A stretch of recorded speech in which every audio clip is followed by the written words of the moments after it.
masing-masing atau mushaf surat Al-Lail surat yang ke-92 ayatnya 11 sampai 21.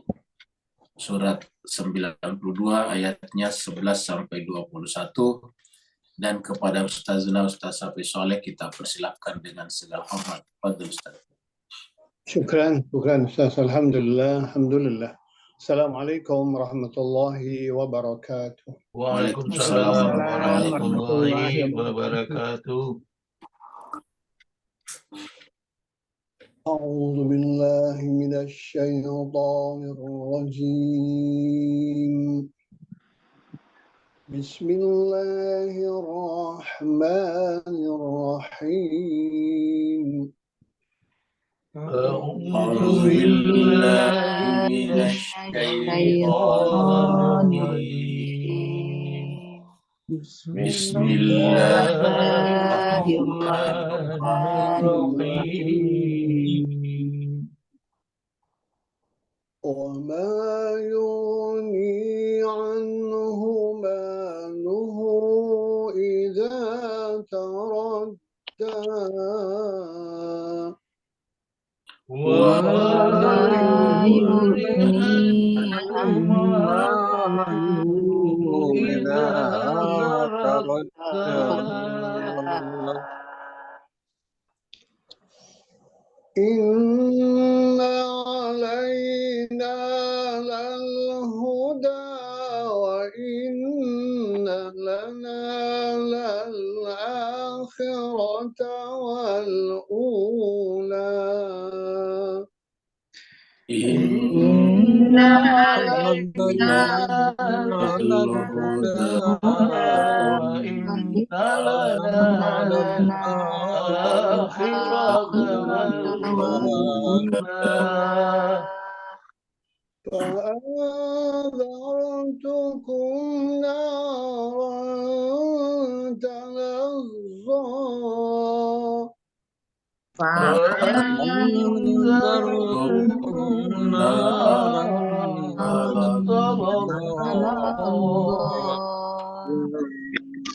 لا يصلاها إلا الأشقى لا يصلاها إلا الأشقى الذي كذب وتولى وسيجنبها الأتقى الذي كذب وتولى وسيجنبها الأتقى الذي يؤتي ماله يتزكى الذي يؤتي ماله يتزكى وما لأحد عنده من نعمة تجزى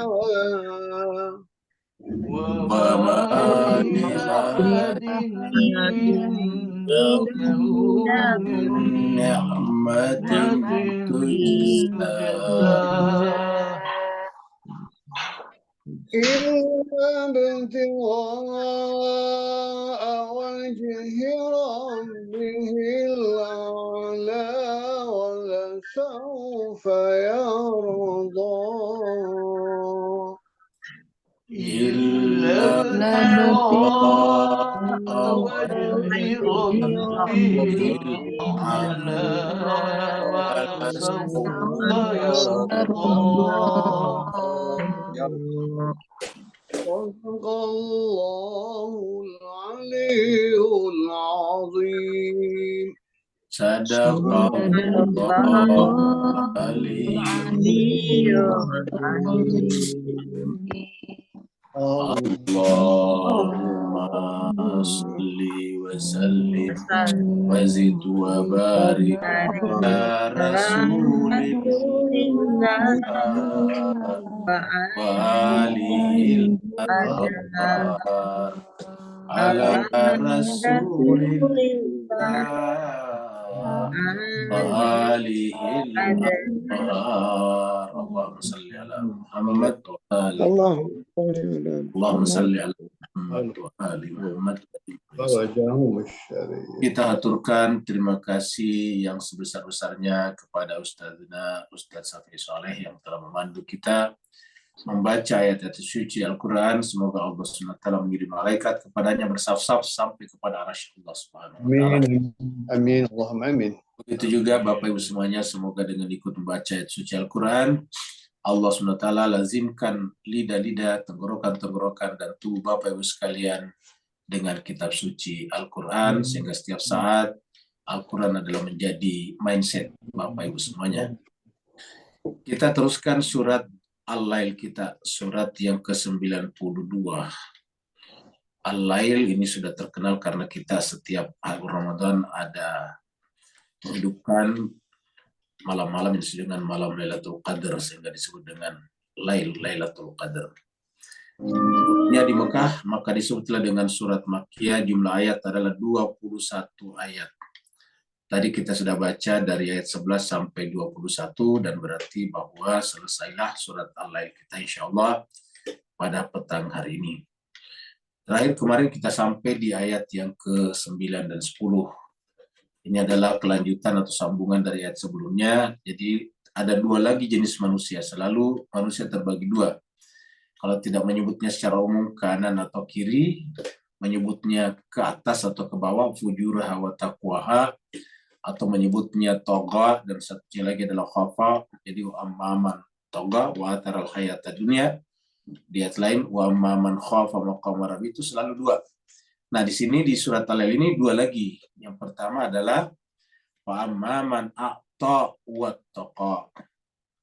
Jadi fa amman a'ta wattaqa wa saddaqa bil husna wa sanuyassiruhu lil yusra. Jadi lil yusra ya. Wa sanuyassiruhu lil yusra. Sebaliknya wa amman bakhila wastagna wa kadzdzaba bil husna. Jadi wa amman bakhila wa kadzdzaba, ini sambungannya. Adapun orang yang bakhil, jadi wa man bakhila wastagna. Bakhil itu adalah dari sisi harta, wastagna dari sisi ilmu. Jadi yang pertama adalah bakhil, berarti selalu hanya berpikir untuk mengumpulkan.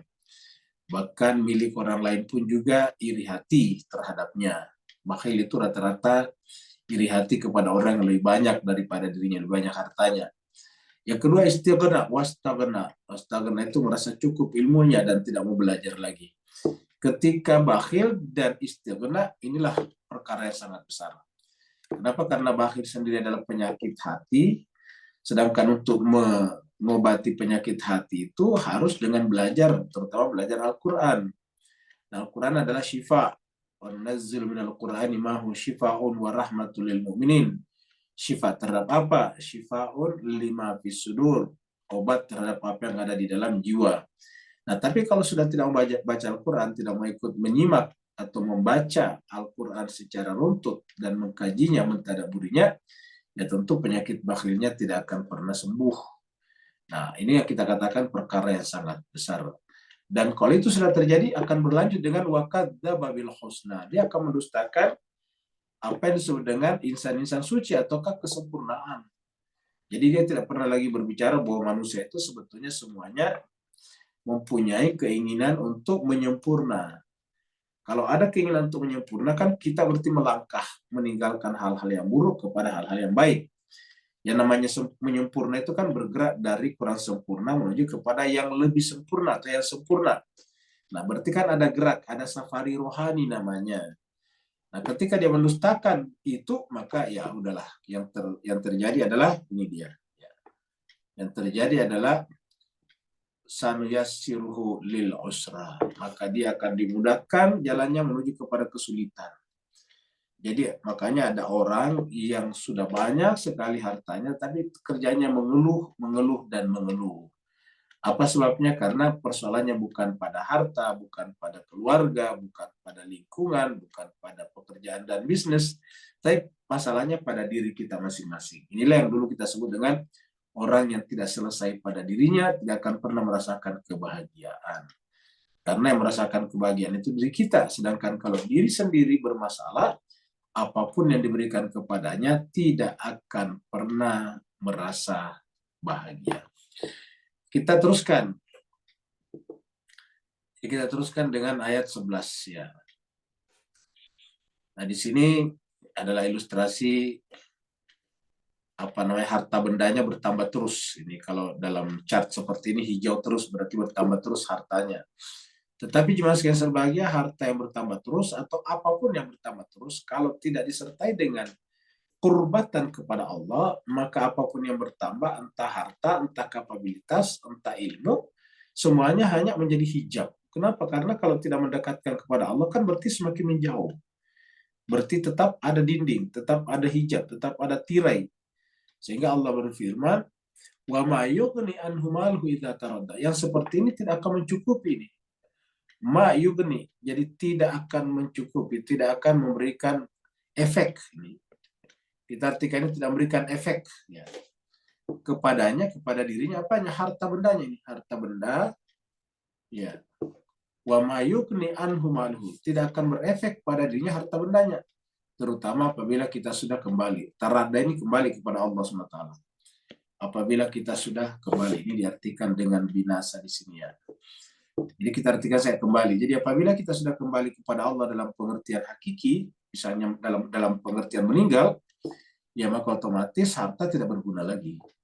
Jadi harta tadi yang kita bakhilkan, yang kita takut berkurang, takut hilang, takut tidak dapat, sehingga selalu berpikir untuk mengumpulkan, berpikir untuk mengambil dan tidak pernah berpikir untuk berbagi, maka begitu dia meninggal dunia ya hartanya ditinggalkan begitu saja. Sudah banyak sekali contoh dalam kehidupan kita, di mana ada orang meninggal dunia yang tidak membawa apa-apa. Jadi ma yughni anhu maluhu idza taradda. Jadi berdasarkan ayat ini harusnya harta yang ada itu digunakan semaksimal mungkin untuk membangun jembatan menuju kepada akhirat. Jadi harta benda itu digunakan sebagai jembatan untuk kita gunakan sampai ke akhirat. Karena harta itu memang untuk digunakan, bukan kita yang digunakan harta. Kalau kita bakhil, berarti kita menjadikan diri kita sebagai budak, sebagai jembatannya harta. Harusnya harta yang kita jadikan sebagai jembatan, kitalah majikannya, kitalah bosnya, kitalah leadernya, kitalah menentukan itu harta mau diapakan. Kitalah memanage dia, maka kemudian Allah berikan kepada kita akal pikiran untuk memanage harta kita, dan Allah berikan kepada kita pedoman syariat namanya. Jadi akal dan syariat ini harus berpadu di dalam manajemen harta benda kita. Secara akal, kita mengatakan bahwa kalau harta benda kita salah gunakan, digunakan minum-minum dan sebagainya, merusak tubuh kita. Itu secara akal. Kalau harta benda kita tidak bagi kepada yang lain, nanti kemudian akan menimbulkan kecemburuan sosial, gap sosial, disparitas sosial. Kalau terjadi disparitas sosial, ya kita juga nantinya akan tidak bisa menikmati harta benda kita. Dari sisi syariat ditentukan ada perhitungannya berapa persen dan sebagainya. Nah itu perpaduan antara akal dan syariat itulah yang menyebabkan harta harus digunakan pada tempatnya, yang kita sebut dengan digunakan untuk membangun jembatan menuju kepada akhirat. Karena apabila kita sudah meninggal dunia, ya mayughni anhu maluhu, tidak akan mencukupi lagi, tidak akan memadai lagi, tidak akan bisa membantu lagi. Kata-kata yughni sebetulnya sini tidak akan bisa membantu lagi. Kata-kata yughni, Bapak Ibu, adalah satu asal kata kan gani, gina, kekayaan. Jadi artinya apa? Kalau kita sudah meninggal dunia, harta benda tidak bisa dikatakan lagi gani, kekayaan. Jadi begitu kita meninggal dunia, Allah memperlakukan kita, malaikat menyambut kita tidak sebagai orang kaya atau orang miskin. Kita tidak disambut sebagai pejabat atau rakyat biasa. Kita tidak disambut sebagai orang berpendidikan atau orang sekolahan atau bukan orang sekolahan. kita disambut oleh Allah adalah siapa yang paling bertakwa. Inna akramakum indallahi attaqakum. Yang paling mulia di antara kalian yang paling bertakwa. Maka kita disambut berdasarkan ketakwaan kita. Itulah sebabnya kita diperintahkan berpuasa. La'allakum tattaqun, supaya kalian bertakwa. Juga dikatakan wasari'u ila maghfiratin min rabbikum wa jannatin arduhas samawati wal ardu uiddat lil muttaqin. Jadi orang bertakwa. Itulah sebabnya ayat-ayat pertama di atas ada mengatakan fa'amma man a'ta wattaqa. Adapun orang-orang yang rajin memberi, berbagi, a'ta wattaqa dan bertakwa, baru kemudian wasaddaqa bil husna, membenarkan al husna, membenarkan teladan dari Allah yang manusia sempurna, maka fasanu yasiruhu lil yusra. Allah akan mudahkan dia menuju kepada jalan yang mudah, sebagaimana puasa. Yuridullahu bikumul yusra wala yuridu bikumul usra.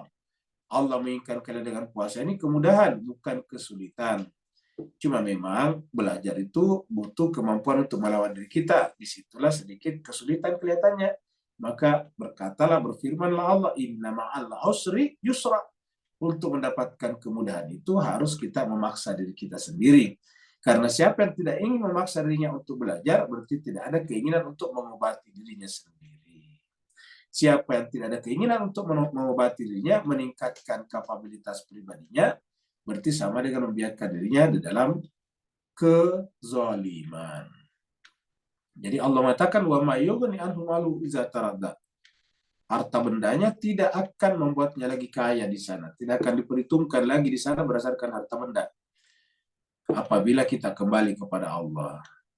Inna alaina lal huda. Sesungguhnya tugas kami, kata Allah. Jadi Allah menggunakan kata kami di sini karena melibatkan nabinya, rasulnya, rasul sucinya. Inna alaina, sesungguhnya kewajiban kami lah, tanggung jawab kami lah, lal huda, memberikan panduan. Artinya karena kami, Tuhan yang menciptakan kita, maka Tuhan bertanggung jawab. Apa tanggung jawabnya Tuhan? Semua diberikan. Tuhan menciptakan kita di bumi. Kenapa di bumi bukan di bulan? Karena di bulan tidak ada udara yang memadai. Di bulan tidak ada air. Di bulan tidak ada tumbuh-tumbuhan. Maka Tuhan itu menciptakan kita di bumi karena seluruh kebutuhan hidup kita sebagai manusia hidup ada di muka bumi. Maka Allah ciptakan bumi untuk kita semuanya. Semua untuk kita. Satu, jadi Allah bertanggung jawab atas kehidupan biologis kita, kehidupan jasmania kita. Tapi juga Allah bertanggung jawab atas kehidupan batinnya kita, rohania kita. Dia memberikan petunjuk kepada kita. Yang pertama kita sudah bahas. Petunjuk pertama adalah petunjuk yang melekat pada diri kita sejak lahir. Namanya fitrah, namanya akal sehat, namanya hati nurani. Itu ada pada diri kita. Jadi fitrah itu isinya dua. Yang pertama adalah nurani, akal sehat. Ya kalau nurani itu mungkin lebih umum, sedangkan akal sehat lebih kepada orang yang terlatih penalarannya. Jadi Allah memberikan kepada kita nurani, akal sehat. Nurani nanti untuk zauq, akal sehat untuk melakukan analisa. Baru kemudian di luar sana Allah berikan lagi petunjuk, yaitu kitab suci melalui para nabi dan rasul. Allah berikan kepada kita juga fitrah yang tertulis, fitrah yang berbicara. Fitrah yang tertulis dan berbicara itu adalah sebenarnya kitab suci. Baik kitab suci dalam bentuk buku ataupun kitab suci dalam bentuk yang berbicara. Maka dikatakan itu tugas kami dan Allah sudah melakukannya. Jadi Allah sudah menjalankan tugasnya sebagai pemberi panduan. Dengan apa? Dengan memilih nabinya. Makanya di sini ada nun kami. Ya. Alaina di sini adalah ala nahnu, atas kami. Yaitu adalah tanggung jawab kamilah memberikan petunjuk kepada kalian. Itulah sebabnya menolong nabinya hakikatnya menolong Allah. Untuk apa? Supaya petunjuk ini terlaksanakan oleh kita manusia. Jadi cara kita menolong Allah, menolong nabinya. Jadi kalau nabinya ingin menyebarkan agama, kita ikut mendukungnya. Karena kalau tidak berarti tidak menolong Allah SWT. Inna alaina lal huda. Jadi sungguhnya kewajiban kamilah memberikan petunjuk. Kenapa diberikan petunjuk di muka bumi? Karena Allah tahu bahwa selain kehidupan dunia, kehidupan awal ini ada kehidupan akhir. Jadi kehidupan dunia, kehidupan awal, tahapan awal setelah pertanggungjawaban kita. Kalau di dalam rahim belum. Kenapa? Karena akal kita belum sempurna. Lahir saja di dunia tidak langsung diberikan kewajiban belum mukallaf namanya. Kenapa? Karena akalnya belum sempurna. Setelah akalnya sempurna, yaitu setelah akil balik, maka kemudian sejak itulah dihitunglah salah benarnya tindakannya, dihitunglah batil haknya tindakannya, dihitunglah lurus bengkoknya amal-amal perbuatannya. Maka siap. Pada saat itu kita diminta pertanggungjawaban. Karena apa? Sudah semua tadi fungsi-fungsi ini sudah bisa bekerja pada diri kita. Inna alaina lal huda. Ayat berikutnya, wa inna lana lal akhirata wal ula. Fa anzartukum naran talazan. Maka nanti Allah ingatkan kita. Ingat, akan ada neraka nanti di akhirat. Jadi akan ada. Neraka sengaja digambarkan sebagai api karena Bapak Ibu bisa lihat. Api kalau kita masukkan di sana kayu-kayu, bahkan batu sekalipun nanti akan menjadi hancur. Ya, jadi apa namanya, kayu kalau dimasukkan di sana hancur. Kayunya menjadi bahan bakar. Batu kita masukkan di sana, batunya juga lama-kelamaan hancur dan jadi bahan bakar di sana. Nah, jadi artinya siapa saja yang dimasukkan ke neraka berarti di dunia sifatnya seperti batu. Makanya dikatakan neraka itu bahan bakarnya dari manusia dan batu. Dari mana batu itu? Dari jiwanya manusia. Karena jiwanya mengeras seperti batu. Ya. Wa inna lana lal akhirata wal huda. Jadi wa inna alaina lal huda wa inna lana lal akhirata wal huda. Kalau tadi sebelumnya ingat, Yoske sebelumnya tadi alaina. Jadi sebelumnya tadi tulisannya alaina. Jadi tulisannya begini, ini alaina tadi. Nah, ini dia. Alaina ini. Ini alaina. Jadi ya di sini alaina. Jadi alaina kewajiban. Apa artinya apa bedanya alaina dengan lana? Alaina kewajiban kami. Jadi kalau ini adalah kewajiban kami. Sedangkan lana di sisi kami ada. Nah, wa inna lana, dan sungguhnya kami ada, di sisi kami ada akhirat dan dunia. Lal akhirat wal ula. Makanya kita sering mengatakan dunia itu artinya dekat. Dekat itu artinya awal. Jadi kehidupan dunia ini awal, baru awal kehidupan kita. Kita awal diminta pertanggungjawaban. Nanti di akhirat diminta lagi pertanggungjawaban tentang al-ula. Dan Allah mengatakan di tempat lain, walal akhiratu khairun wa abqa. Dan akhirat itu adalah khairun, lebih baik. Wa abqa, dan kekal. Di tempat lain dikatakan, wal akhiratu khairul laka minal ula. Di surat Ad-Duha. Dan akhirat itu adalah lebih baik kalian dan apa dibanding dengan kehidupan dunia. Jadi akhirat itu terbaik. Nah, karena akhirat terbaik, maka celakalah orang yang mendahulukan dunianya dengan mengorbankan akhiratnya. Apa yang kita lakukan tadi di dunia sini adalah membangun jembatan menuju kepada akhirat. Jadi yang namanya membangun jembatan menuju kepada akhirat, syaratnya ada dua. Pertama, percaya dulu kalau ada akhirat. Tahu dulu kalau ada akhirat. Artinya ma'rifat kepada akhirat. Setelah itu, menjadikan semua apa yang dilakukannya di dunia, entah hartanya, ilmunya, kedudukannya, tenaganya, pikirannya, adalah sebagai jembatan menuju kepada akhirat. Dalam pengertian, apapun yang dimilikinya dan diperbuatnya adalah diniatkan, dimaksudkan. Ya, nawaitunya adalah untuk kebahagiaan akhirat. Dalam doa kita sudah tersimpan dengan rapi. Rabbana atina fid dunya hasanah wa fil akhirati hasanah wa qina adzabannar, agar jangan sampai masuk dalam naran talazan. Jangan sampai kita masuk di sini. Ya Rabbana atina fid dunya hasanah wa fil akhirati hasanah wa qina adzabannar. Jadi wa inna lana lal akhirata wal ula. Sesungguhnya di sisi kami itulah letaknya akhirat dan dunia. Inilah yang menyebabkan kenapa Allah tahu siapa saja masuk ke dalam surga atau neraka, karena akhirat milik Allah. Bukan Allah yang memasukkan kita, yang menyebabkan kita masuk neraka. Allah menciptakan kita untuk masuk surga, itu benar. Tapi menciptakan kita untuk masuk neraka, tidak. Tetapi kenapa Allah tahu? Ya karena akhirat adalah juga kehidupan di sisinya. Allah tidak perlu menunggu waktu untuk tahu siapa saja di akhirat yang masuk neraka. Allah tidak butuh kiamat dulu dunia baru tahu bahwa siapa saja yang tidak lolos masuk ke dalam surga. Allah semuanya tahu, A to Z-nya, A sampai Z-nya Allah sudah tahu semuanya. Jadi wa inna lana lal akhirata wal ula. Sesungguhnya milik kami itulah akhirat dan dunia. Jadi dunia dan akhirat milik Allah.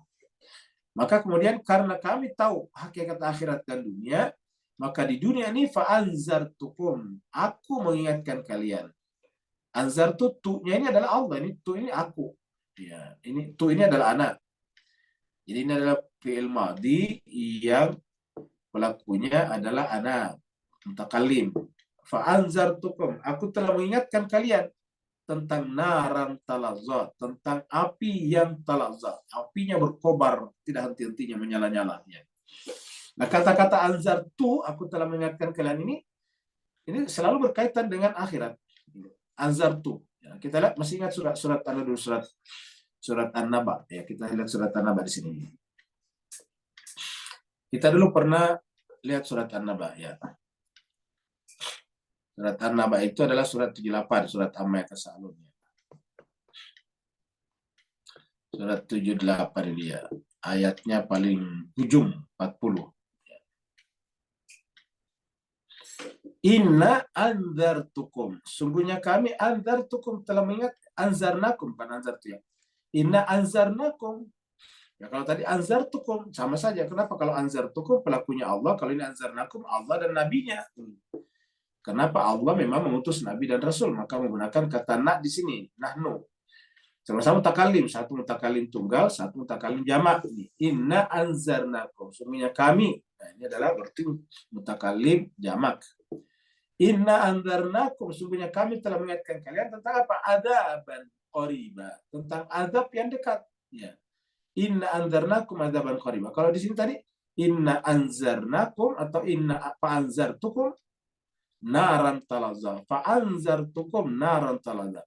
Kalau di sana tadi inna anzarnakum adzaban qariba. Jadi apa itu adzaban qariba? Ya naran talazza. Kenapa disebut naran talazza? Karena penderitaannya berkobar-kobar. Lalu kenapa disebut dengan kariba, azab yang dekat, azaban kariba? Karena begitu kita meninggal dunia, langsung sampai di sana. Bapak, ibu-ibu yang mau pulang kampung, mudik, misalnya besok atau lusa, itu tidak langsung sampai di kampungnya. Bisa berjam-jam, bisa sampai 10 jam, 12 jam kalau bawa kendaraan, bawa mobil. Tetapi kalau meninggal dunia, begitu malaikat maut mencabut nyawa kita, langsung sampai. Nah, seperti itu. Langsung tiba pada tujuan kita, itu alam barzah. Jadi alam barzah itu tidak sejauh kampung halaman kita. Alam barzah itu tidak sejauh kantor kita. Alam barzah itu tidak sejauh dengan rumah tetangga kita. Alam barzah itu tidak sejauh antara lantai 1 dan lantai 2 rumah kita. Alam barzah itu sekejap mata sudah tiba. Begitu malaikat maut datang mencabut nyawa kita, dan mencabut nyawa kita, begitu nyawa kita tercabut, otomatis langsung tiba di alam barzah.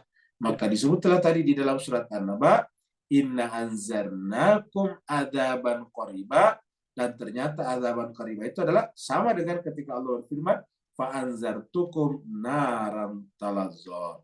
Kami sungguh telah memberikan kepada kalian peringatan tentang naran talazza, tentang api yang menyala-nyala.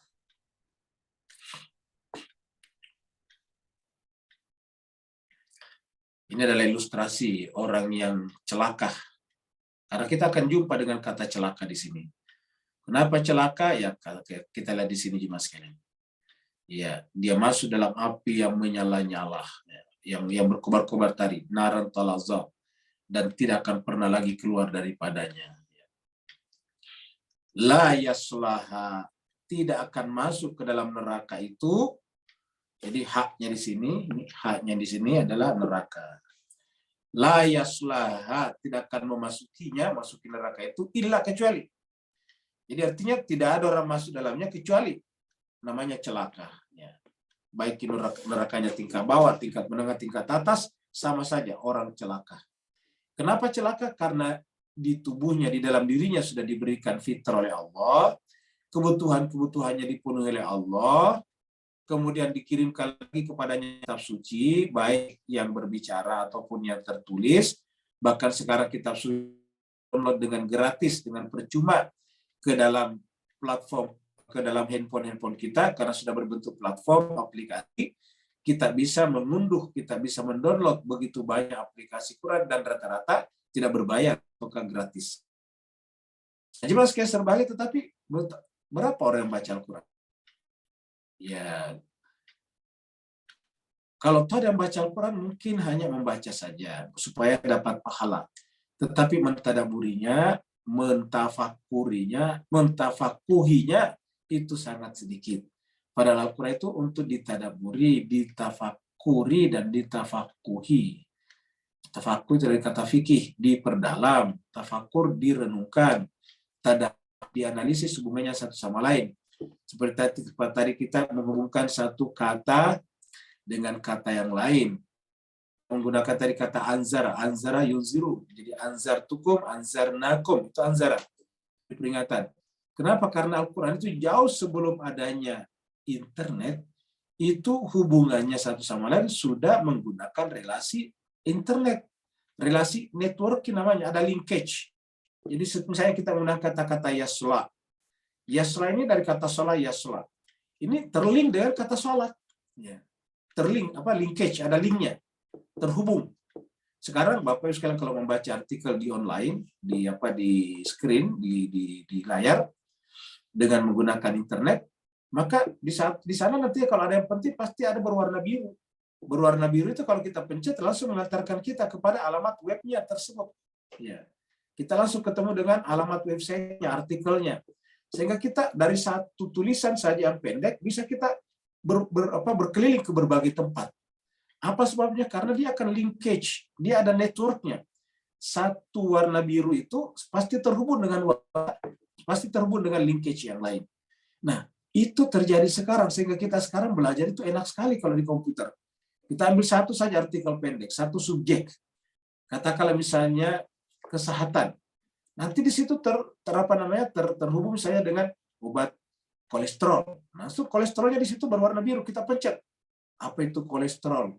Apa saja jenis-jenisnya? Apa saja yang menyebabkannya naik? Itu langsung linkage namanya. Langsung networknya ada. Dan Al-Quran seperti itu juga. Kenapa menggunakan kata yasla dan satu asal kata dengan misalnya salat? Ya, karena yasla itu artinya masuk. Jadi kalau kita salat itu adalah masuk ke dalam Allah, masuk menjumpai Allah. Ini masuknya ke neraka. Nah, sehingga ketika kita tidak menggunakan hidup kita masuk menjumpai Allah, akhirnya Allah di akhirat akan masukkan kita menjumpai neraka. Karena harusnya keinginan masuk itu kan keinginan rindu. Kita rindu untuk menjumpai yang kita datangi. Masa kita datang masuk ke rumah orang tua kita? Pasti karena rindu kepada ibu kita, ayah kita. Nah, ketika kita masuk ke rumah ibu kita, orang tua kita, dan kita tidak cari ibu ayah kita, yang pertama kita cari adalah isi kulkas, itu pasti nanti bapak ibu kita merasa tersinggung. Kenapa? Kok anak saya tidak salam dulu, tidak salim dulu kepada saya. Tidak cipika-cipiki kepada saya. Tidak sungkem dulu kepada saya. Tiba-tiba kok cari makanan saja, kira-kira gitu. Walaupun itu mungkin hanya dalam hati, karena namanya orang tua itu tidak mungkin seperti itu kepada anaknya. Apalagi ibu. Ada pepatah mengatakan, kasih anak sepanjang galah, tapi kasih ibu sepanjang jalan. Ini la yaslaha illa ashqa. Tidak akan masukinya kecuali orang yang celaka. Ya. Kita sudah bahas juga ini waktu membahas surat Asy-Syams kemarin. Ya, kadzabat tamudu bitaqwa idzim ba'at ashqaha. Ya. Jadi wa nafsi wa ma sawwaha fa'alhamaha fujuraha wa taqwaha qad aflaha man zakkaha wa qad khaba man dassaha kadzabat samudu bitaqwaha idzim ba'atsa ashqaha. Kaum Samud mendustakan nabinya kapan? Karena ada provokator di tengah-tengah mereka muncul, yaitu orang yang paling celaka. Nah, orang yang paling celaka ini akan masuk ke dalam neraka. Apa sebabnya dia celaka? Kenapa dia masuk neraka? Alladzi, karena dia adalah orang yang kadzdzaba wa tawalla. Kadzdzaba wa tawalla. Kalau kita berpaling dari mana? Berpaling dari Nabi. Kalau Nabi berpaling dari umat. Jadi kalau ada Nabi berpaling dari umatnya, dia masuk kata tawalla. Bayangkan kalau Nabi berpaling dari umatnya, berarti dia masuk neraka. Karena di sini katakan la yaslaha illal ashqa. Tidak akan masuk ke neraka itu kecuali al-ashqa, orang yang paling celaka. Ashqa di sini adalah tafdil. paling celaka. Seperti akbar, paling besar. Ini ashqa, paling celaka.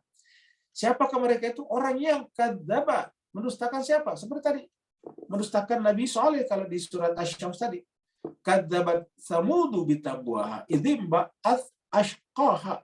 Ketika muncul di tengah mereka orang paling celaka, mendustakan nabinya. Jadi kalau kita mendustakan nabinya, kalau nabi mendustakan umatnya. Kalau kita bertawalla, berpaling dari nabi dan yang ditunjuk nabi, kalau nabi berpaling dari kita. Jadi tidak mungkin ada nabi yang terlalaikan oleh keluarganya, oleh istrinya, oleh anak-anaknya, tidak mungkin. Bayangkan kalau nabi berpaling. Masih ingat kata-kata berpaling? Coba baca Abasa. Bapak Ibu ingat Abasa. Di belakangnya tawalla. Abasa wa tawalla. Bayangkan nabi sudah bermuka masam, berpaling pula ini. Surat Abasa, surat 80 ayat 1. Abasa wa tawalla. Dia katanya Nabi bermuka masam dan berpaling.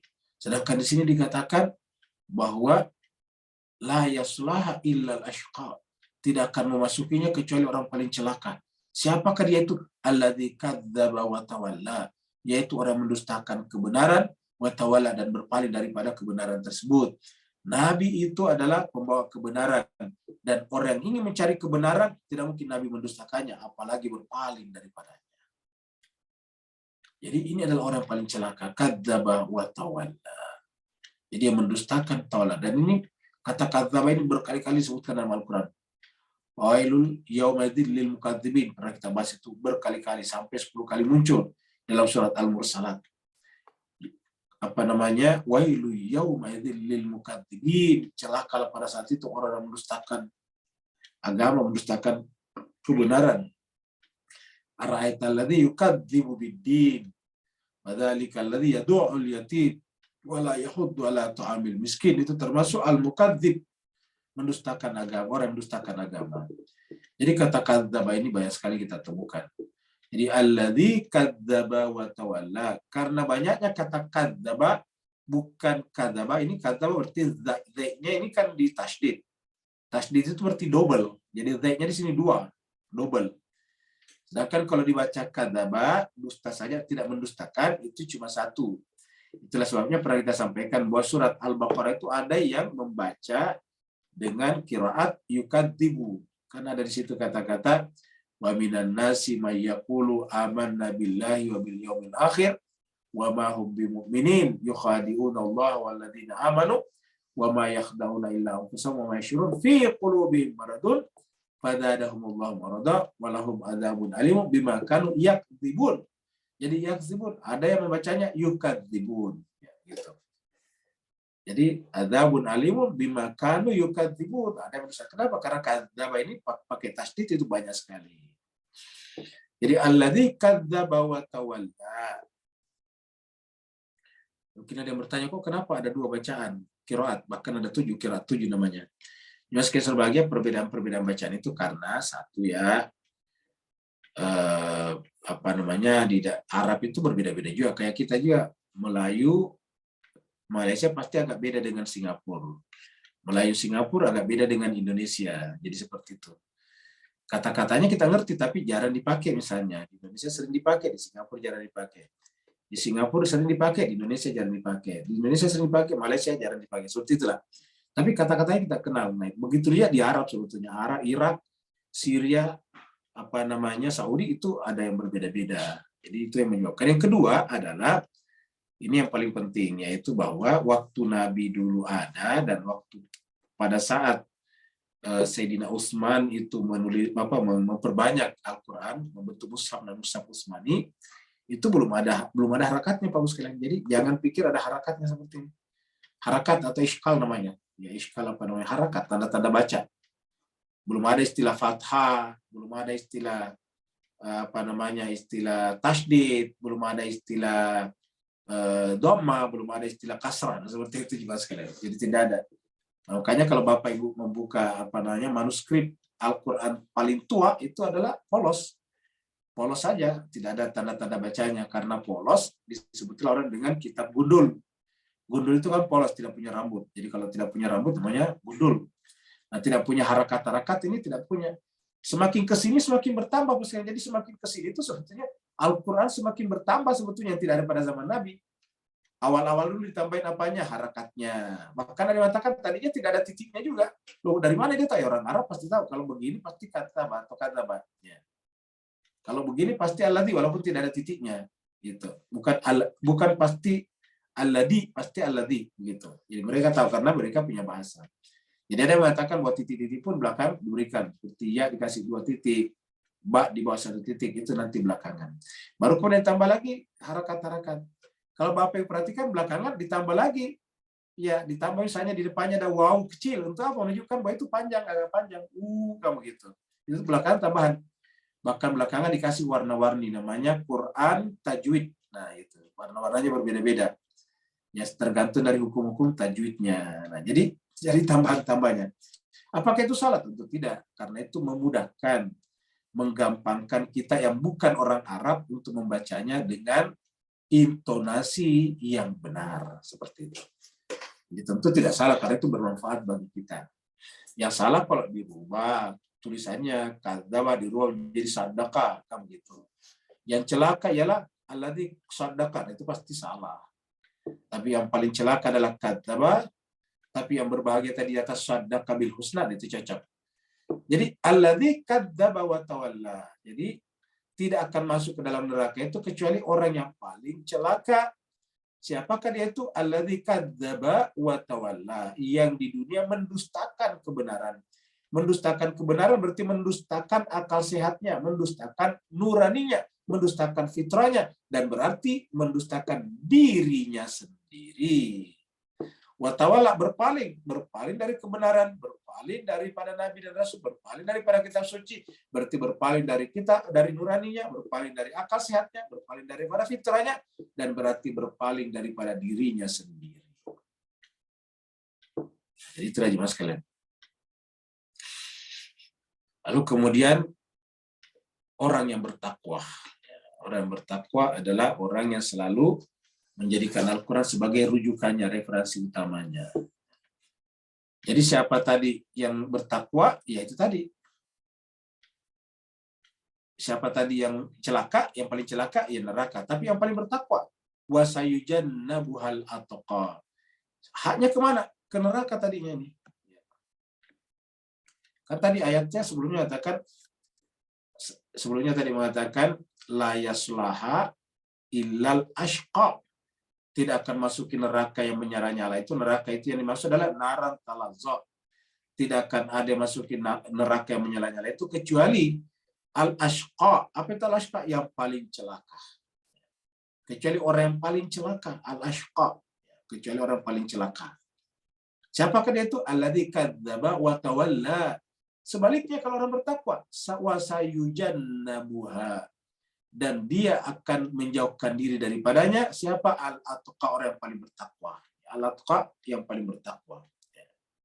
Makanya dikatakan juga inna akramakum indahil atqa. Sama tulisannya atqa. Jadi kita sudah bahas tadi pagi tentang perbedaan laki perempuan. Dikatakan ya ayyuhan nasu inna khalaqnakum min dzakari wa unsa wa ja'alnakum syu'uban wa qabaila lita'arafu. Inna akramakum indallahi atqa. Ini sama nih, atqakum. Sungguhnya yang paling mulia di antara kalian adalah orang yang paling bertakwa. Jadi orang yang paling bertakwa maka dia akan menjauhi neraka. Kata bertakwa itu kan melahirkan gradasi, paling berarti ada yang lebih, ada yang paling. Nah, gradasi itulah yang menyebabkan gradasi surganya. Gradasi surga artinya gradasi jauh dekatnya dari neraka. Wasayujannabuhal atqa. Tidak akan ada yang memasukinya kecuali orang yang celaka, dan orang bertakwa pasti akan dijauhkan daripadanya. Wasayujannabuhal atqa. Kita lihat di sini ya. Nah, ini belum kita sampai di sini dulu ya. Baik, sayujannabuhal atqa. Alladzi yu'ti malahu yatazakka. Kita teruskan dulu baru balik ke sana. Kita ketemu mal dulu ya.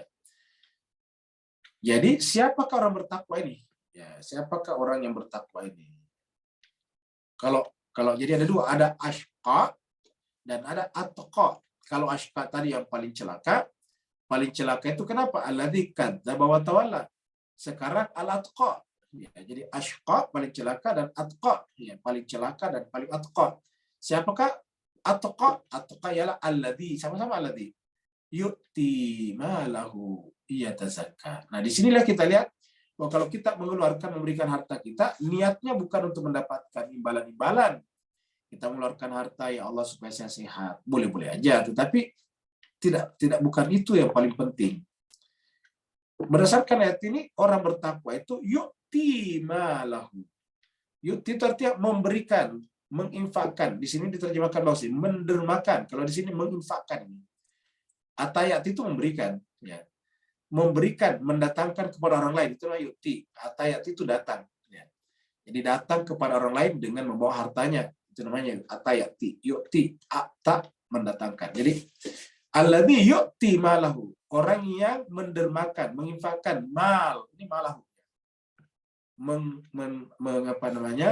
Mendermakan malahu, harta bendanya untuk apa? Yatazakka, tujuannya untuk mensucikan dirinya, ya.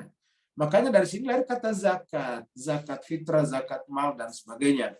Jadi zakat itu sebetulnya apa? Untuk mensucikan diri kita dari keterikatannya dengan harta benda. Karena harta benda itu wajib kita miliki karena memenuhi kebutuhan lahir batin kita, tetapi tempatnya di luar, tidak perlu di dalam hati. Yang harus ada di dalam hati Allah. Semakin besar intensitas Allah hadir dalam jiwa kita, semakin tinggi kadar ketakwaan, seperti itu, paling atqa. Semakin menjauh jiwa kita daripada Allah dan para walinya, semakin celaka namanya, al-ashqa tadi. Dan dia akan dikirim nanti masuk ke dalam neraka. Sedangkan ini nanti dikirim masuk ke dalam surga. Jadi alladzi yu'ti malahu yatazakka. Ya, ini makanya harta benda ini dalam Al-Qur'an adalah harusnya menjadi jalan. Seperti tadi kita lihat di atas, harta itu harus menjadi jembatan. Ya. Sini kita lihat ada surat Al-Munafiqun ini. Ya ayyuhalladzina amanu la tulhikum amwal. Amwal ini berjalan dari mal. Jadi orang beriman itu tidak mungkin terlalaikan dari mengingat Allah oleh apanya? Amwal, harta benda mereka. Wala aulad, dan juga anak-anak mereka. Jadi harta benda wajib dicari, sebagaimana kita wajib kalau punya anak harus memeliharanya dengan baik, amanah. Dengan anak kita bisa masuk surga karena kita mendidiknya. Dengan harta kita masuk ke surga. Tetapi harta dan anak-anak tidak boleh menjadi penyebab kelalaian. La tulhikum amwalukum wala auladukum. Dari mana? An dzikrillah, dari mengingat Allah. Jadi bagaimana caranya harta benda dan anak-anak tidak melalaikan kita dari mengingat Allah? Sedangkan setiap hari tidak pernah kita berpisah dengan ini. Anak-anak serumah dengan kita. Harta benda selalu melekat pada tubuh kita. Tidak pernah kita berpisah dengan harta benda kita. Jarang. Kenapa? Karena di kemana-mana pasti kita pakai baju, pakai kain, pakai sarung, pakai jilbab kalau ibu-ibu. Ya. Kemana-mana kita pakai sepatu, kemana-mana kita bawa uang, kemana-mana kita naik kendaraan, naik MRT kah ataukah naik kendaraan pribadi kah? Kemana-mana kita bersama dengan harta benda kita. Lalu bagaimana bisa menjadi tidak melalaikan kita? Nah, kita sudah sampaikan sebelumnya. Supaya kita tidak terlalaikan kepadanya, kita harus menganggap, kita harus sampai kepada ma'rifat harta namanya. Bahwa harta benda dan anak-anak itu adalah tajalli daripada Allah. Sehingga ketika kita melihat atau merasakan harta kita, hakikat yang kita lihat dan rasakan adalah Allah. Ketika kita melihat anak-anak kita, yang kita lihat hakikatnya adalah Allah. Kenapa? Karena tidak ada lagi yang tidak merupakan tajalli, manifestasi daripada Allah SWT. Sehingga semua hal, semua unsur, semua entitas adalah merupakan tanda-tanda kehadiran Allah bersama dengan kita. Makanya tidak mungkin kita terlalaikan, karena apa saja kita lihat, ingat Allah. Lihat anak, ingat Allah. Lihat mobil, ingat Allah. Lihat kereta api, ingat Allah. Lihat pesawat, ingat Allah. Lihat suami istri, suami kita, ingat Allah. Ingat istri kita. Bahkan kita ingin lihat kucing, ingat Allah. Kita lihat buah-buahan, ingat Allah. Kita lihat apa saja, ingat Allah. Ya. Jadi, la tulhikum amwalukum wala auladukum an dzikrillah. Kenapa? Wa may yaf'al dzalik, siapa yang demikian, yaitu lalai, fa ulaika humul khasirun, dia merugi. Kenapa hartanya tadi ditinggalkan? Ya. Harta tadi La yughni anhu maluhu idza taradda. Harta tidak berguna lagi kalau kita sudah meninggal dunia. Afara'aita alladzi kafara bi ayatina wa qala la'utayanna malan wa walada. Orang-orang yang ingkar itu justru terlalaikan oleh harta dan anak-anaknya. Afara'aita, apakah engkau telah melihat siapa alladzi kafara, orang yang tertutup hatinya bi ayatina, terhadap ayat kami. Apa kata-katanya? Dia tidak pernah menghubungkan harta bendanya dan anaknya dengan Allah. Dia sudah tertutup hatinya ingkar, tapi dia berkata, la'utayanna, saya bagaimanapun walaupun saya tidak bertuhan, walaupun saya ingkar, saya tetap akan dapat harta dan anak-anak. Jadi harta dan anak-anak ini dialamatkan kepada kemampuan dirinya. Ketika dialamatkan kepada kemampuan dirinya, itu yang disebut dengan tirai, itu yang disebut dengan tembok, itu yang disebut dengan hijab, penghalang antara dirinya dengan Allah SWT terhadap ayat-ayatnya. Begitu yang misalnya Al-Humazah. Wailul likulli humazatil lumazah. Neraka celakalah bagi tiap-tiap orang yang suka mengumpat dan mencelah. Siapakah mereka itu? Orang yang alladzi jama'a malan. Malan lagi di sini. Itu orang yang jamaah kerjanya mengumpulkan harta dan menghitung-hitungnya.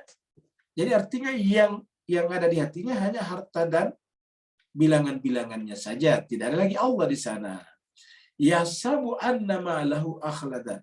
Karena dia menganggap harta bendanya itu mengekalkannya di dunia. Jadi tidak percaya akhirat, tidak percaya Allah karena harta bendanya.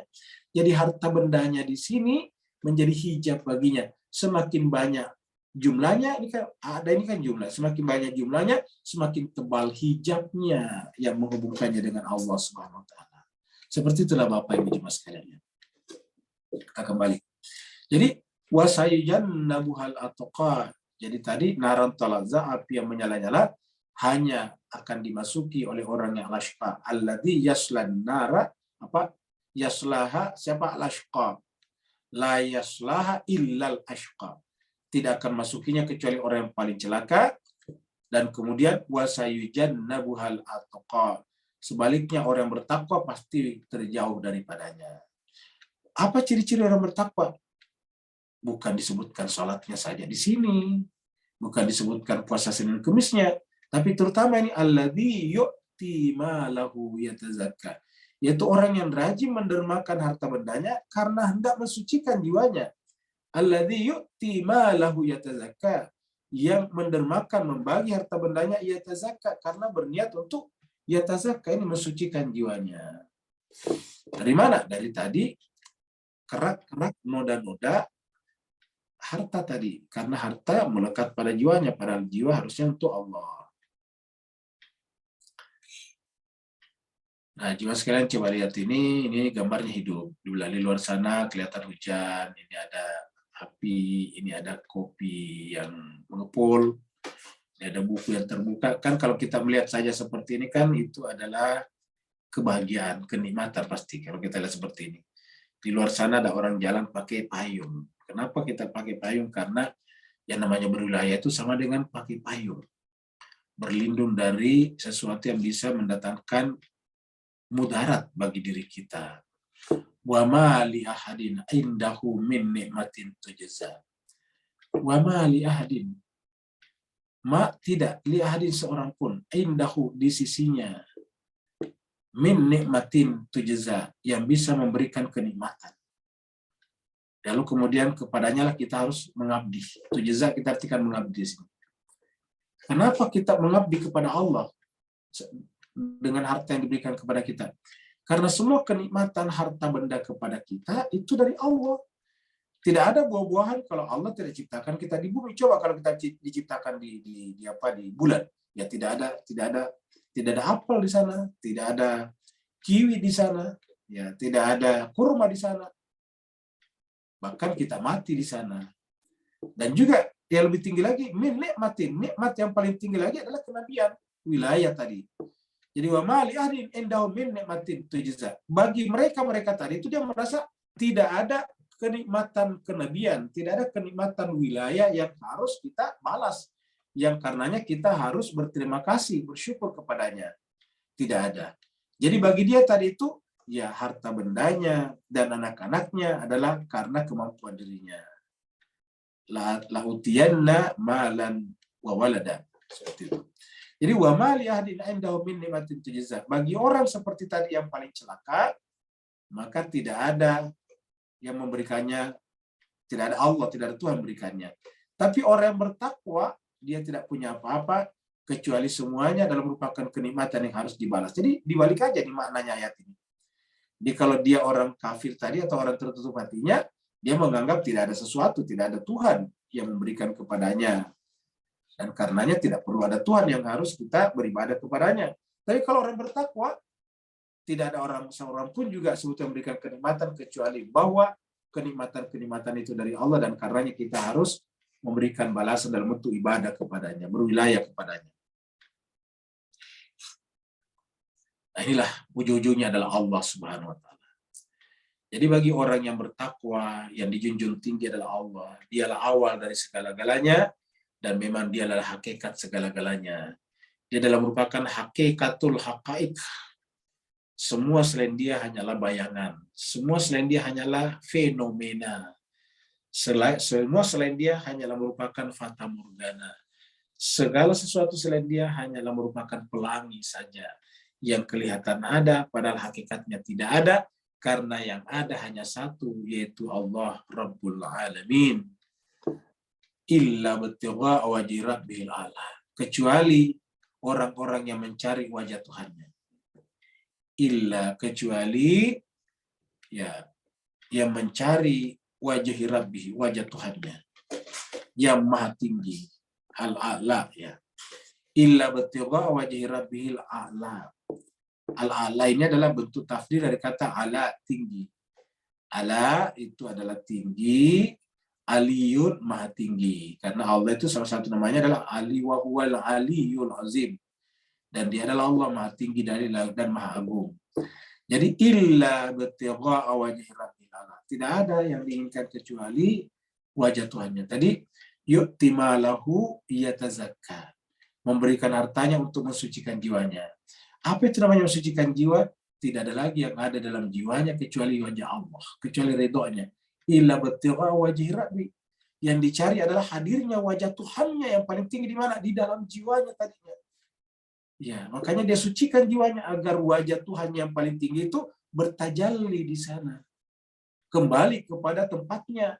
Karena memang itu kita sampaikan tadi pagi, memang itu adalah merupakan mahligainya.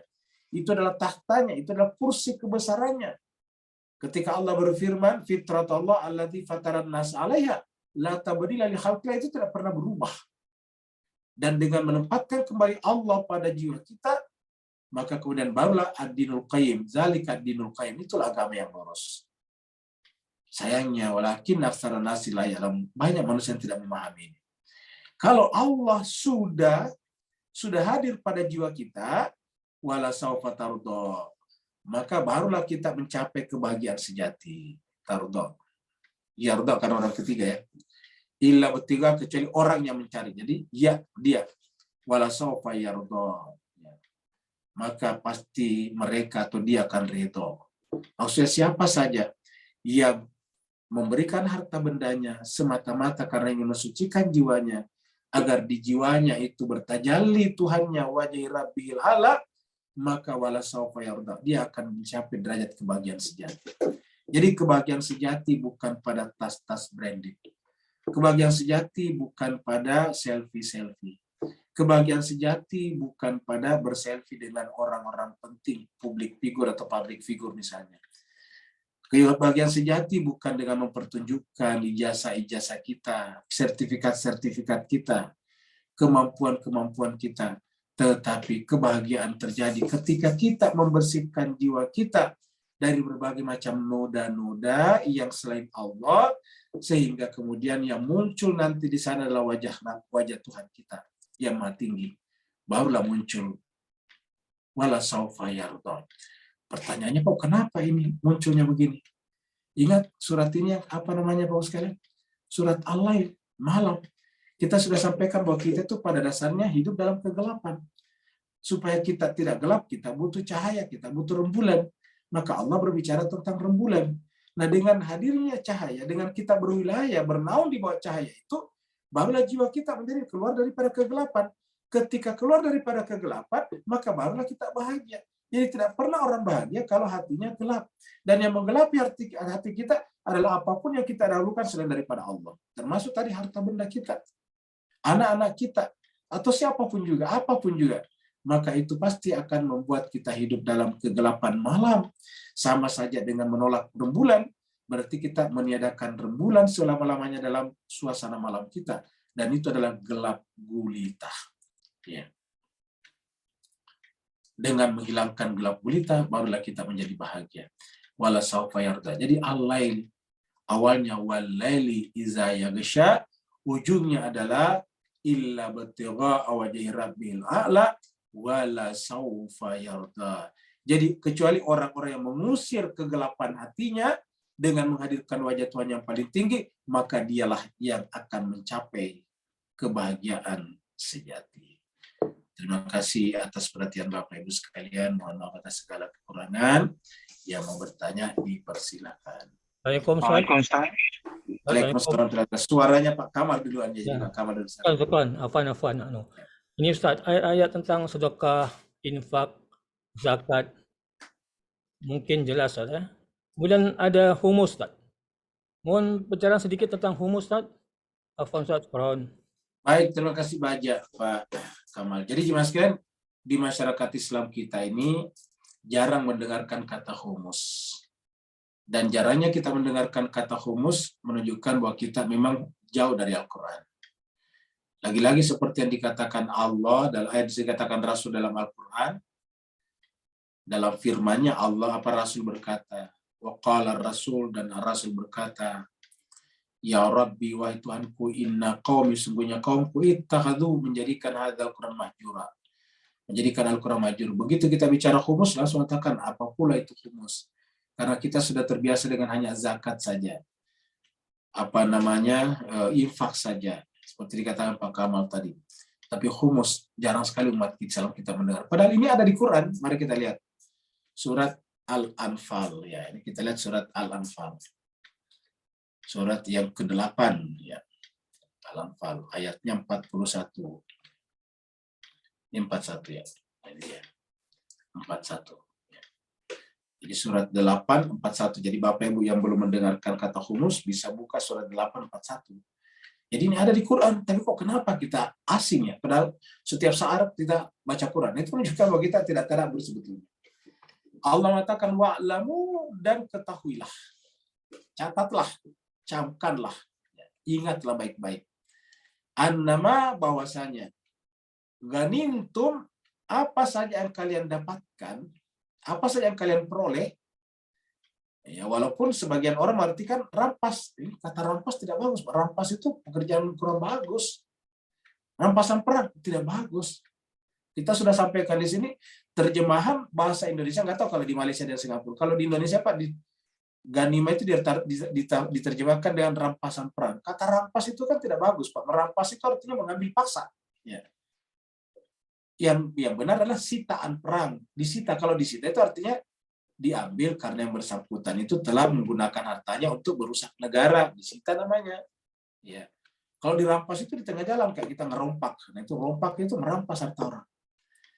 Jadi yang benar adalah sitaan perang. Tapi di sini kita tidak mengartikan ganimtum itu sitaan perang saja. Walaupun ada sebagian ulama mengartikan ganimtum itu sebagai sitaan perang. Ya. Tapi di sini ada kata-kata min syai'in. Jadi artinya apa saja yang kita peroleh dalam bentuk apapun, wa'lamu annama ganimtum min syai'in fa anna, maka sesungguhnya lillah, ya untuk Allah lah, khumusahu. Ini jelas yang terjemahnya juga 1/5-nya nih. Ya. Jadi Bapak sekalian yang belum pernah mendengarkan ini jelas ini khumusahu. Jadi kalau Pak Kamal tadi bertanya, mungkin ada yang bertanya, apa itu humus? Ini humus ini di Quran ini. Ya, jadi apa saja yang kalian dapatkan dalam bentuk apapun juga, maka sesungguhnya, ini kata lain tadi, ketahuilah, camkanlah, bahwa sesungguhnya lillah, kepunyaan Allah lah, humus. Hu-nya di sini kembali kepada ganimtum, kepada syaikh tadi. Hu-nya domir. Jadi milik Allah apa humus? Humus itu 1/5. Kalau 1/5 kan berarti 20/100. Kalau di Indonesia 20% namanya. Kalau bahasa Singapura Malaysia 20/100. Ya. Kalau kita 20%. Ya. Jadi fa'anna lillahi khumusahu, maka milik Allah lah 1/5-nya, 20%-nya. Ya. 20% milik Allah. Siapa lagi? Kan Allah tidak butuh sesuatu. Nah, makanya walir rasul. Artinya apa? Walaupun kita memberikannya kepada rasul, hakikatnya itu milik Allah. Ya. Artinya untuk apa? Digunakan untuk mengembangkan agama Allah. Ini disebut dengan menolong Allah. Intan surullah yansurukum. Kalau kalian menolong Allah, Allah menolong kalian. Jadi fa'anna lillahi khumusahu walir rasul. Untuk rasul. Walidil kurba. Siapa kurba di sini? Kerabat rasul. Yang ada hubungan dzurriat dengan Nabi sampai akhir zaman. Walidil kurba. Kenapa? Karena dijamin bahwa kalau dari kerabat rasul itu, mayoritasnya walaupun tidak semuanya, pasti akan menurunkan ajaran-ajaran datuknya yang sejalan dengan Al-Quran. Walidil kurba, maka kurba, kerabat rasul. Jadi sudah 3, Allah, rasul, kurba. Kemudian wal yatama, anak yatim. Wal masakin, orang miskin. Wa benis sabil, dan ibnu sabil. Jadi peruntukannya ibnu sabil 1, masakin 2, yatim 3, kurba 4, rasul 5. Ya, ini dengan Allah 6. 1, 2, 3, 4, 5, 6. Ya. Lalu siapa nanti yang baginya? Ya rasul, karena tadi di sini. Loh, rasul kan tidak ada kepada pelajut rasul. Namanya dalam hadisnya dikatakan al-ulama'u warasatul anbiya. Tapi kan ulama banyak. Ya ulama yang paling tinggi derajatnya, yang paling baik. Karena ulama bertingkat-tingkat. Yang dianggap dengan ulama yang paling faqih. Ulama yang paling tinggi penguasaan ilmu-ilmu agama Allahnya. Karena tadi Allah kan jadi yang paling tinggi. Ya. Yang biasa disebut dengan marji, marja, maraji. Pokoknya dia adalah yang paling faqih. Karena kan banyak ulama. Banyak ulama, dipilih lagi yang paling tinggi, yang paling fakih, yang pokoknya dia di atas. Nah, itulah dia disebut dengan penerima. Dia mewakili, karena dia yang berhak mewakili Allah dan Rasul di sana. Dialah nanti yang membagi kepada al-qurba, kepada al-yatama, kepada al-masakin, kepada ibnu sabil. In kuntum amantum billah. Jika kalian benar-benar beriman kepada Allah. Jadi khusus untuk khumus ini, penyalurannya harus kepada warasatul anbiya, yaitu ulama yang paling fakih yang kita akui, masing-masing orang bisa berbeda-beda, tetapi melalui orang-orang di bawahnya, ulama-ulama ustadz-ustadz yang merupakan nanti ke atas, itu jalurnya ke atas, seperti itu, supaya terkumpul ke atas. Kayak pajak juga, pajak itu teks untuk satu negara. Itu nanti teks dibawa ke pusat, pemerintah pusat, ya diambil dari desa-desa, kampung-kampung, tapi nanti jalurnya ke atas begitu. Nah, beginilah juga sistemnya dengan humus. In kuntum amantum billah. Ini penting sekali karena ada kata-kata in kuntum amantum. Jadi artinya kalau tidak begitu ya tidak beriman. Karena ada kata-kata in kuntum amantum. Jika kalian benar-benar beriman bila kepada Allah. Wa ma anzalna ala abdina, dan kepada apa yang kami turunkan kepada hamba kami, yaitu Al-Quran. Baru kemudian yaumal furqan, yaumal taqal jam'an. Furqan itu terjadi pada saat terjadinya perjumpaan dua pasukan. Itu di situ kita lihat. Ketika terjadi perjumpaan pasukan di Siffin, kita harus bisa melihat mana yang benar, mana yang salah. Yaumal furqan, yaumal taqal jam'an. Pada saat terjadi pertemuan dua kekuatan di Karbala, pada saat itu adalah yaumal furqan, yaumal taqal jam'an. Ketika dua pasukan berjumpa. Tidak mungkin dua-duanya baik, benar. Wallahu ala kulli syai'in qadir. Berikutnya lagi Pak Nur, silakan Pak.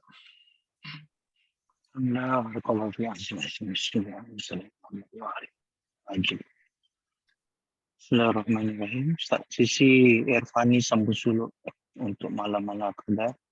Maka ayat 19-20 tadi menyatakan bahawa secara batinnya kita terima hakikat Allah pemilik segala sesuatu tanpa kecuali.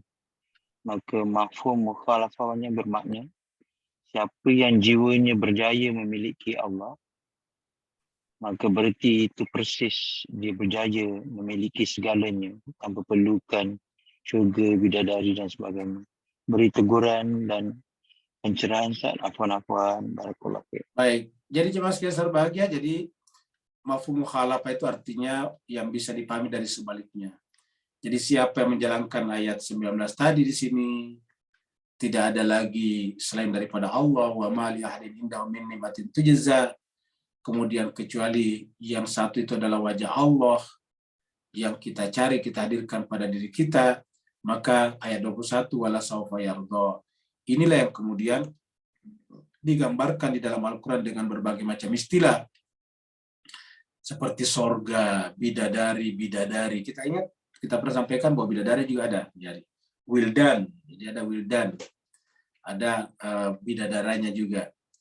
Kemudian makanan, buah-buahan, air-air yang mengalir, semuanya di sana. Jadi semuanya itu adalah merupakan simbol-simbol perlambang majasi berkenaan dengan mafhum mukhalafah daripada ibtigha wajhi rabbihil a'la. Jadi inilah yang harus kita. Jadi kalau kita ibtigha wajhi rabbihil a'la, maka kemudian Allah berikan nanti di akhirat dalam bentuk kebahagiaan. Kebahagiaan itu supaya kita bisa mempersepsi, supaya bisa kita memahami, supaya bisa membentuk mindset kita, lalu kemudian digambarkanlah dengan sorga, taman yang indah jannah, digambarkanlah dengan tahtihal anhar, mengalir sungai-sungai di bawahnya, digambarkanlah dengan buah-buahan, digambarkanlah dengan bidadari dan bidadari, digambarkanlah dengan luas langit dan bumi, arduas samawati wal ardh, dan sebagainya. Semuanya itu caranya Allah menggambarkan kepada kita dengan istilah kebahagiaan sejati. Karena kalau kita sebetulnya sampai pada tingkat kebahagiaan sejati, ya apalagi sebetulnya maknanya, gunanya sungai-sungai mengalir. Apalagi gunanya? Karena bukankah kita melihat sungai mengalir karena kita ingin bahagia? Bukankah kita melihat bidadari-bidadari karena kita ingin bahagia? Bukankah kita mencari buah-buahan agar kita bahagia? Nah, kalau sudah kebahagiaannya sudah tercapai, ya. Jadi dengan demikian, itu hanyalah penggambaran-penggambaran saja, seperti dilihat tadi Panu, sebagai mafhum mukhalafah daripada ibtigha wajhi rabbihil a'la. Jadi kalau sudah ini menyatu dengan diri kita, sudah hadir pada diri kita, dan kita hadir pada dirinya, diri Allah, ya udah selesai. Itu sudah sempurna, dan semua penggambaran-penggambaran itu sebetulnya menjadi tidak relevan lagi. Kalau tidak ada lagi, Bapak sekalian, kita akhiri sampai di sini. Mohon maaf atas segala kekurangan. Assalamualaikum Ustaz.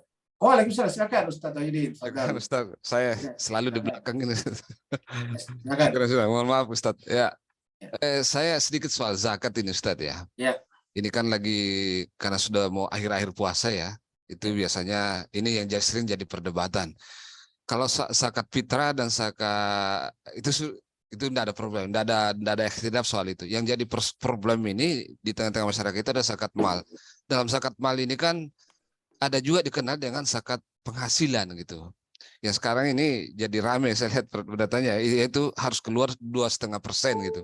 Kalau saya lihat ada kebijakannya seperti itu. Nah, ini juga problem gitu, karena di persyaratan pajak penghasilan itu ada ketentuannya gitu, ada ketentuannya. Misalnya penghasilan kita misalnya sekian misalnya itu harus kita hitung, mungkin itu harus dulu kita keluarkan misalnya untuk kebutuhan sehari-hari, kebutuhan mendasar kita. Kemudian kalau misalnya ada utang harus kita sana. Dari sisa itulah itu kita keluarkan sebanyak 2,5%. Tapi itu pun juga harus ada syaratnya, itu umurnya, waktunya itu dari harta kita itu adalah sekitar setahun gitu. Harus dari setahun gitu. Nah ini saya lihat tadi di grup saya tempati juga itu ada perdebatannya gimana dengan itu, karena orang kan misalnya kita pegawai, misalnya ada karyawan kan punya penghasilan. Iya, nah sementara di sisi lain juga dia harus bayar pajak dengan penghasilan itu, ada PP dan lain sebagainya. Ini problem. Bagaimana dengan problem ini Ustaz? Jalan keluarnya gimana gitu? Menurut aja tinjauan agama kita. Assalamualaikum warahmatullahi wabarakatuh. Waalaikumsalam warahmatullahi wabarakatuh. Jadi Bapak Ibu jemaah sekalian berbahagia, kalau kita punya usaha itu katakanlah bisnis atau perusahaan, institusi, korporasi, maka zakatnya dikeluarkan itu adalah setelah mengeluarkan semua overhead cost-nya dan pengeluaran-pengeluaran yang lain. Include atau tak terkecuali dengan pajak. Jadi pajak ini harus dihitung sebagai pengeluaran. Jadi pajak gaji karyawan, operasional kantor dan sebagainya itu dihitung sebagai cost ya, dan karenanya yang namanya keuntungan adalah setelah dikeluarkan semuanya, seperti itu. Keuntungannya, profitnya itu, dividennya itu setelah dikeluarkan semuanya. Nah, keuntungan bersihnya itulah yang nanti dikeluarkan zakatnya 2,5%. Itu kalau usaha, perusahaan ya, korporasi. Bagaimana kalau kita misalnya freelance? Freelance contohnya jual beli mobil bekas ya, atau jual beli tanah. Itu kan freelance namanya. Artinya tidak pakai korporasi, tidak pakai lembaga institusi, tidak pakai perusahaan, tidak pakai nama. Ya. Maka yang dilakukan apa? Itu adalah yang freelance seperti ini adalah per transaksi. Karena kalau dia freelance kan berarti tidak punya tahun buku. Ya. Kecuali kalau dia menciptakan tahun buku untuk dirinya bisa saja. Misalnya dia punya karyawan juga, dia punya orang maksudnya membantu dia. Dia punya membantu dia memasarkan kalau dia jual beli mobil tadi untuk dijual lagi. Nah, maka kalau misalnya ada dan dia punya tahun buku berarti setelah tahun buku. Cuma jarang orang freelance itu punya tahun buku. Yang punya tahun buku biasanya korporasi, ya, perusahaan. Nah, jadi kalau tidak punya tahun buku, maka dia mengeluarkan zakatnya per transaksi setelah. Nah, jadi misalnya saya jual beli mobil bekas. Saya beli misalnya 100 juta. Setelah perbaiki, ongkos biaya perbaikannya katakanlah 5 juta. Terus saya jual 115 juta. Saya dapat 10 juta. Kalau misalnya ada orang yang saya pakai, saya bayar 1 juta, berarti saya dapat 9 juta. Nah, 9 juta itulah keluar zakatnya 2,5%. Itu kalau freelance. Yang ketiga, bagaimana kalau dia karyawan, officer, ya, pekerja, entah itu buruh, entah itu tentara, polisi, dan sebagainya. Maka lagi-lagi adalah seluruh pendapatannya sebelum dikurangi biaya rumah tangganya, kita katakan tadi itu adalah dikurangi pajaknya. Ya. Jadi setelah dikurangi pajaknya dan ongkos transportasinya yang bersangkutan, kantor, biayanya dia menjadi bekerja, itu dikeluarkan. Jadi katakanlah dia ongkos transportasinya sekian, bisa diperkirakan setiap orang lah, nggak perlu eksak, kurang lebih. Nanti dari sana kemudian dikeluarkan zakatnya 2,5%. Ya. Kenapa tidak masuk pengeluaran rumah tangga, termasuk beli mobilnya? Yang kita bicarakan tadi mobil sini ongkos transportasi, bukan harga mobilnya. Karena nanti kalau kita beli mobil, cici mobil, dan nanti tidak pernah bayar zakat. Kenapa? Karena tadinya waktu pendapatannya 5 juta, beli motor. Begitu naik 10 juta, beli mobil bekas. Begitu naik 20 juta, beli mobil baru. Begitu naik nanti lagi, beli mobil yang lebih mahal sedikit, medium. Naik lagi, akhirnya tidak pernah ada lebihnya dia punya dia punya pendapatan. Semuanya sudah ada catatannya. Pengeluaran tas branded istrinya sekian, pengeluaran sekolah anaknya sekian, pengeluaran rumah tangganya, makanan minuman sekian. Walaupun pendapatan misalnya 100 juta, bisa saja tidak ada kelebihannya. Karena sudah ada catatan-catatan pengeluarannya. Nah, kalau ini yang digunakan sebagai patokan, dia tidak akan mengeluarkan zakat. Kenapa tidak ada lebihnya? Oleh sebab itulah, pertama, kalau karyawan officer itu, selama dia pendapatannya sudah di atas UMR atau kebutuhan fisik minimum misalnya, maka dia sudah wajib zakat. Cara menghitungnya seperti tadi. Baiklah Bapak Ibu sekalian, terima kasih banyak atas perhatiannya. Mohon maaf atas segala kekurangan. Wal-afu minkum. Wassalamualaikum warahmatullahi taala wabarakatuh. Waalaikumsalam warahmatullahi